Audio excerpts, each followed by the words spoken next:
The Baltic Sea anomaly. In 2011, a diving team came down to the bottom of the northern part of the Baltic Sea. They went on a treasure hunt, but what they came upon was a pretty weird object. When they took photos and showed them to others, many believed it was a sunken spaceship of another civilization. Other people thought that some natural causes formed the object, but the metals inside the structure definitely couldn't have been formed naturally. Now, some scientists even believe it was something that appeared way back in the Ice Age. Maybe it was even a meteorite that ended up trapped under ice back then. A maelstrom is a whirlpool, some sort of a powerful rotational current that forms when two currents collide and create a circular vortex. Even fearless Vikings were afraid of maelstroms because those were forces so powerful that they could sink large ships. These whirlpools remain dangerous even today, but luckily, not for big modern ships that are large enough to withstand the power of maelstroms. But a cruise ship that gets into a maelstrom usually faces massive waves that can rock even big vessels from side to side pretty intensely. A maelstrom can be so strong, it can turn into some sort of an underwater black hole. Yep. Black holes are not only present in the cold expanse of space, you can find them here on our home planet too, swirling in the oceans. They're similar to those in space, since they're compacted so tightly that nothing they trap can escape. Underwater black holes often span up to 93 miles in diameter, and if you got into one of those, you probably wouldn't even know it. These black holes act like vortices, but because of their size, even professionals can hardly see their boundaries.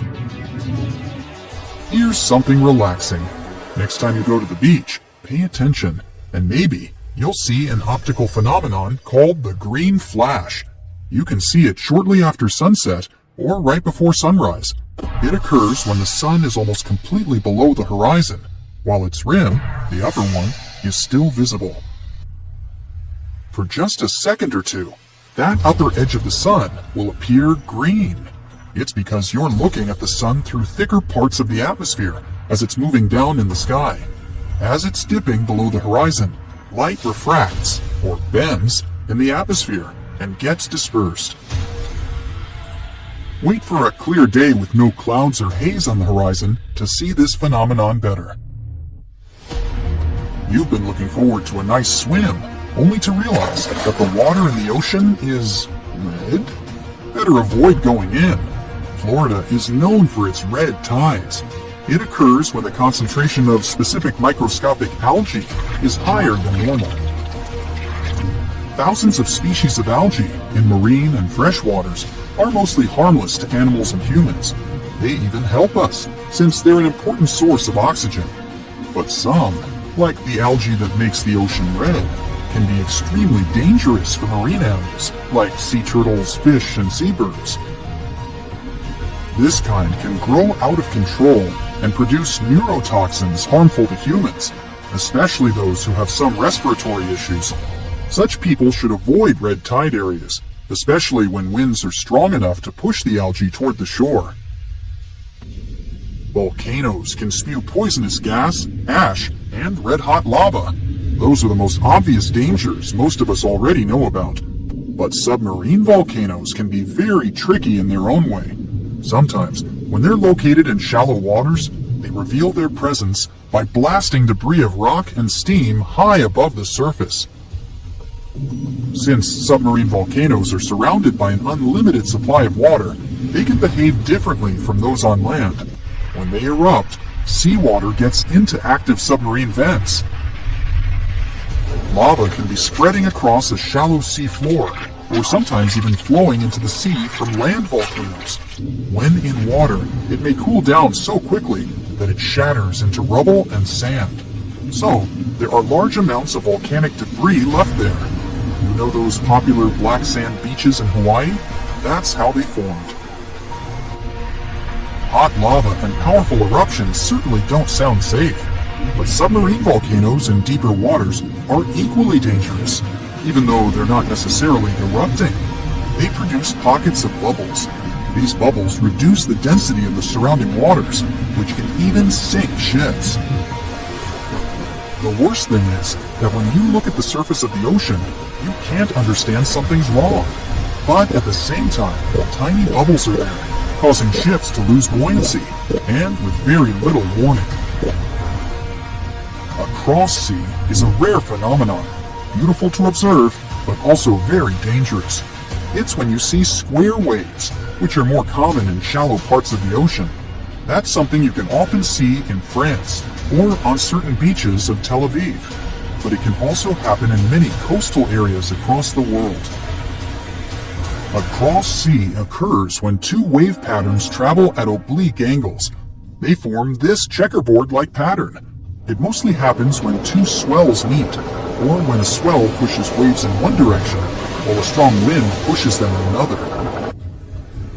These square waves can be dangerous for swimmers and boaters. The waves produced by strong ocean currents can be pretty unpredictable and tall, sometimes up to almost 10 feet. This phenomenon is sometimes called white walls. These waves can be so powerful that they can turn over even big boats. If you fill a clear glass with some ocean water and take a closer look, you'll see it's full of very small particles. Seawater contains dissolved salts, fats, algae, proteins, detergents, and other bits of artificial and organic matter. If you shake that glass, you'll see tiny bubbles forming on its surface. That's how sea foam forms when waves and winds agitate the ocean. When you see thick sea foam, algal blooms might have caused it. When big blooms of algae fall apart in the sea, large amounts of that matter move in the direction of dry land. Most kinds of sea foam aren't dangerous to humans, but when blooms of algae fall apart, it can have a negative impact on both the environment and people. For example, when sea foam bubbles pop, the toxins they contain get released into the air, and they can irritate your eyes or cause some other health issues. You can see a tidal bore in the areas where a river empties into a sea or an ocean. It's a powerful tide that goes against the current and pushes up the river. A tidal bore falls into a category of something called the surge, which is a sudden change in depth. A tidal bore is a positive surge, which means it pushes up a river, making it much deeper. A negative surge is when the river suddenly becomes very shallow. You won't see tidal bores everywhere. The river must be fairly shallow with a narrow outlet to the sea. The place where the sea and the river meet must be flat and wide. Also, the area between low and high tide must be at least 20 feet across. Of course, there are some exceptions, like the Amazon River, the world's largest one. The mouth of the Amazon is not narrow, but the river experiences tidal bores. That's because its mouth is shallow and has many sandbars and low-lying islets. The tidal bore is so strong there that the river doesn't even have a delta. Its sediment goes directly into the Atlantic Ocean, where fast-moving currents take it away. A tidal bore is often unpredictable and can be extremely rough. In many cases, it changes the color of the river from greenish or blue to brown. It can damage vegetation or even tear trees out of the ground. So, recreation sports like kayaking and river surfing can be hazardous in these areas. Even if you just want to take a look at a tidal bore, be careful. Tidal waves can sweep over lookout points and drag whatever or whoever is there into the churning river. Well, it's time to stretch your legs and take a walk in the park. The sun is shining, and you enjoy the weather and life on the whole. That's when you spot a rapidly growing vertical cloud. Bright white at first, it's approaching alarmingly fast, becoming dense and inky. The sky is darkening, and a gust of wind blows the hat off your head. And then, your hair starts to stand on end. That's your cue to run for your life. You're about to be hit by lightning. At this very moment, positive charges are rising through your body. They're reaching toward the negatively charged part of the storm.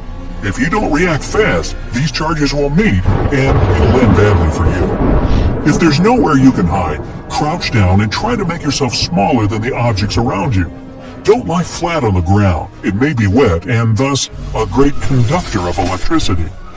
There are also other signs that scream danger during a lightning storm. Your palms may begin to sweat. You might hear bizarre crackling, buzzing, or vibrating sounds coming from metal objects nearby. Your skin can start to tingle. There might be a strange metallic taste in your mouth. If you're sure you're not chewing on tinfoil, then look out. Plus, you're likely to smell chlorine. That's ozone. Electrical charges split the molecules of nitrogen and oxygen, which are the main gases forming the atmosphere, into separate atoms. When these atoms come together again, some of them produce molecules made up of 3 oxygen atoms. That's ozone. You can smell it during a thunderstorm because downdrafts bring it from high altitudes to your nose level. You can figure out how close a thunderstorm is by measuring the time between spotting the lightning and hearing the thunder. Every 5 seconds is 1 mile. The sky over your head is darkening and turning ominously green. Something hits you on the cheek. Ouch, it hurts. You pick up the offending object. It's a massive hailstone. But it's not that cold outside, and it's not raining. You notice how still everything is, how quiet. There's no wind whatsoever. It makes you think about the calm before the storm.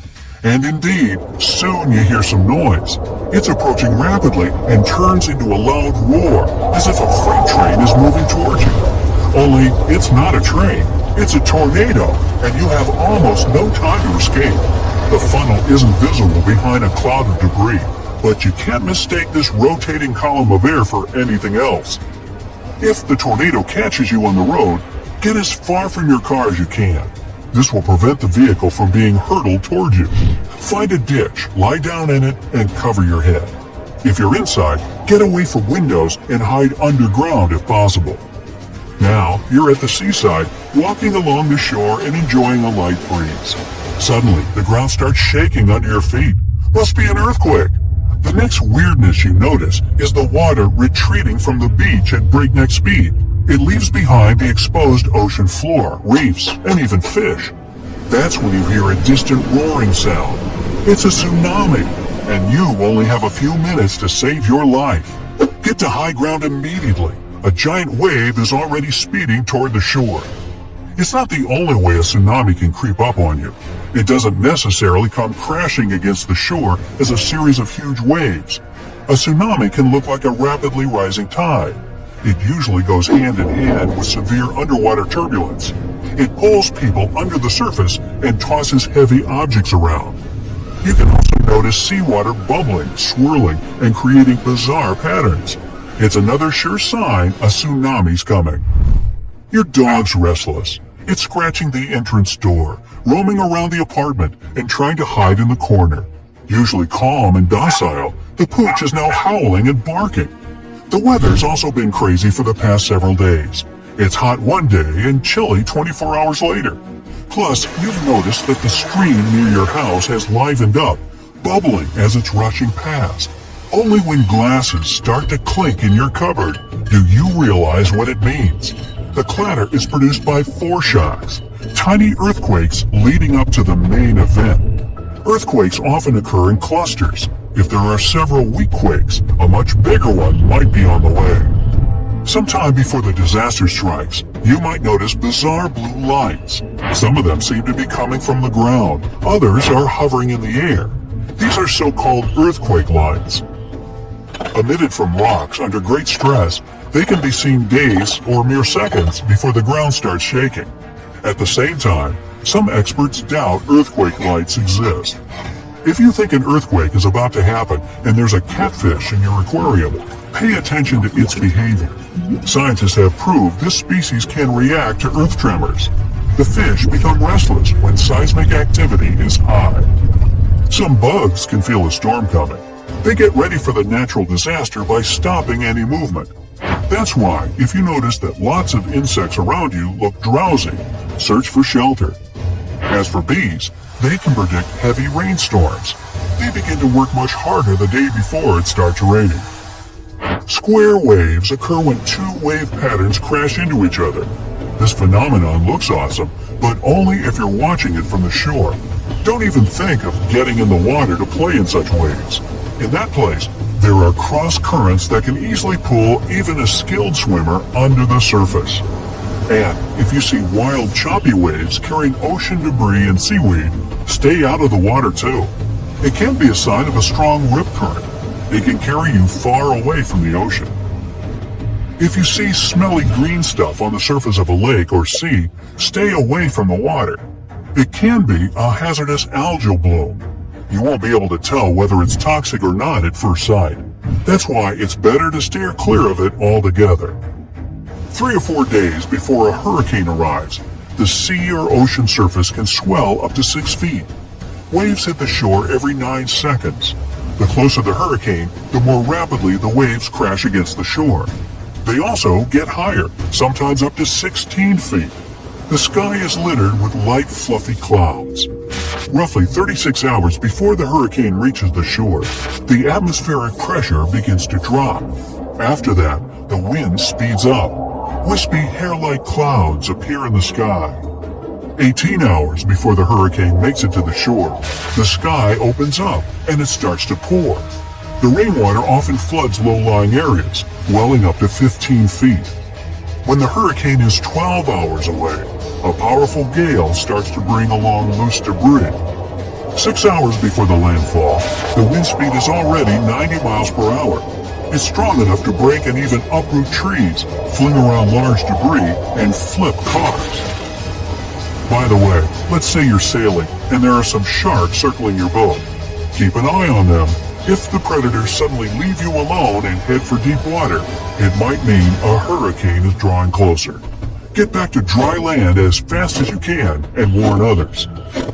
If during a period of heavy rains, you hear a roaring sound, it might be a flash flood moving in your direction. If you're near a river at that moment, you might see debris coming down with the flow. The water can be changing its color and becoming cloudier and darker. These signs should set alarm bells ringing in your head. If your gut feeling is right, you have no time to waste. Try to get away from that place as fast as you can. Flash floods are often lethal. If you're out in the wild, pay attention to the water in creeks, streams, and rivers. If it's falling or rising rapidly, it might be a sign a landslide is about to happen. And if you see the water turn muddy, don't wait for more evidence. Get out of the area immediately. When you think of a volcano, what's the first thing that comes to mind? Streams of red, steaming hot lava pouring over the sides? Dark clouds of ash rising high into the sky? Maybe you think of a relaxing hot spring. Ah, that's nice. Well, we all imagine one thing, a cone-shaped mountain looming over the horizon. But it can be as green and lush as any other mountain. At the top, of course, there's a giant hole, like an opening that goes all the way down. Inside, there's lava and gases being pushed outside. Lava is so hot that if you were standing at the top of the volcano and looked down, your face would feel as red as the color of that liquid rock oozing out. A volcanic eruption never comes without consequences for us. And I'm not just talking about people living nearby. The impacts are usually felt on a global scale, too. Can't fly for a while because of the blanket of ash released in the air. Not to mention, it might be a bit tricky to breathe. Carbon dioxide, sulfur dioxide, and plenty of other toxic gases whose names immediately take you back to your high school chemistry class. Funny enough, most of that cloud rising out of a volcano is just water. Well, vaporized from those scalding temperatures. But before any volcano erupts, it goes through stages like an angsty teen. First, magma, that's lava before it erupts onto the surface and gets its name change, starts moving underneath the volcano. This causes earthquakes that get worse and more dangerous over time. Then, steam and different gases start spewing out of holes in the planet's crust. Our Earth resembles a tea kettle about to whistle. When the gas emissions and earthquakes get more massive, it usually means the volcano is about to blow its top. But those first stages can take years before an eruption happens. Then, the magma starts building up. With more and more pressure, it's planning to make its great escape. It's hard to notice this happening if you don't have the proper equipment. Good thing scientists do, and they've got us covered. The volcano becomes more active by the minute. Ash starts coming out and spreading in the air, creating ominous clouds that turn day to night. With the magma building up, an eruption is imminent. Then, boom! The surface gives in under the pressure below. The magma makes its exit. It's now lava, spewing out the top and flowing down the sides of the mountain. None of this sounds very appealing. So, what if it never happened? What if there were never any volcanoes at all? Would Earth still be the same? Not at all. If volcanoes never existed, there wouldn't be an atmosphere.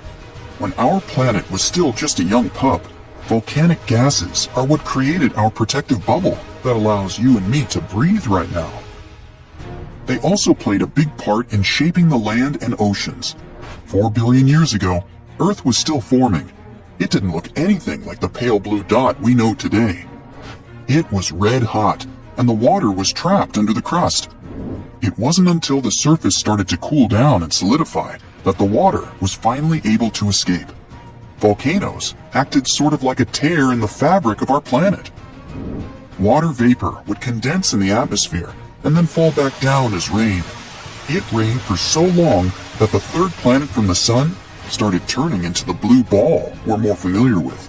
In fact, there's even a theory that all the water on Earth came from volcanoes. And without water, of course, life wouldn't have been able to form. Land formation went through a similar process. You see, our planet was a pretty rough place to be when it was forming. It was a molten surface with fields of lava and constant volcanic eruptions and space rocks always crashing into it, because there was no atmosphere to protect it. When it started cooling down, a good solid surface formed, but the hot material underneath was still boiling and bubbling, and it continued making its way up. The crust would move and form thick layers with the material that was rising up. Over time, these layers became more permanent. Volcanic eruptions were still happening, but the first landmass had finally formed. Okay, we'll take the best part of volcanoes, an atmosphere.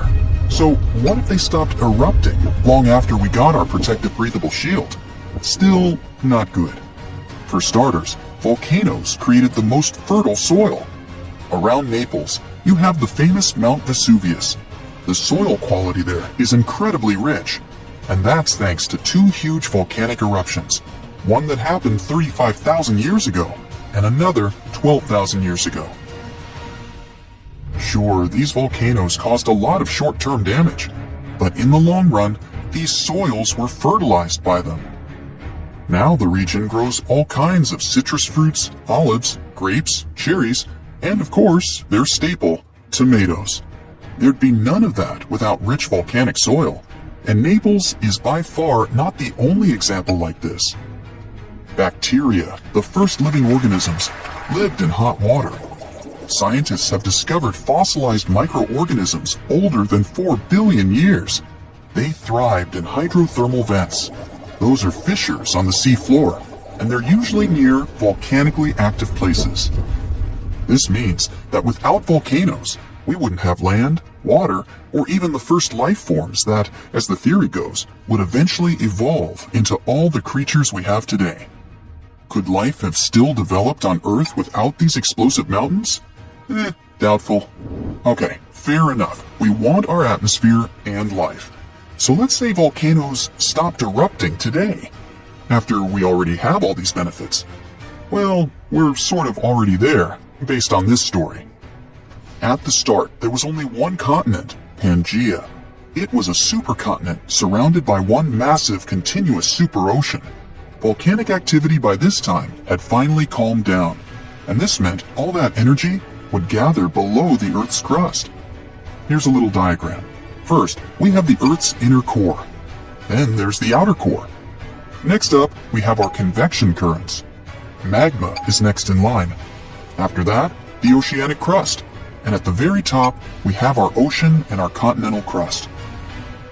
The reason Pangaea eventually broke up into the separate continents we have today is because of plate tectonics. It's not like the crust is all one solid piece. It's broken up into big chunks, or plates, that are always moving. And it's all still moving today. Yes, the land you're standing on right now is sort of surfing on that layer of convection currents. It's a slow process, so it's not like you can feel it. Pangea didn't break apart all at once. It took tens of millions of years.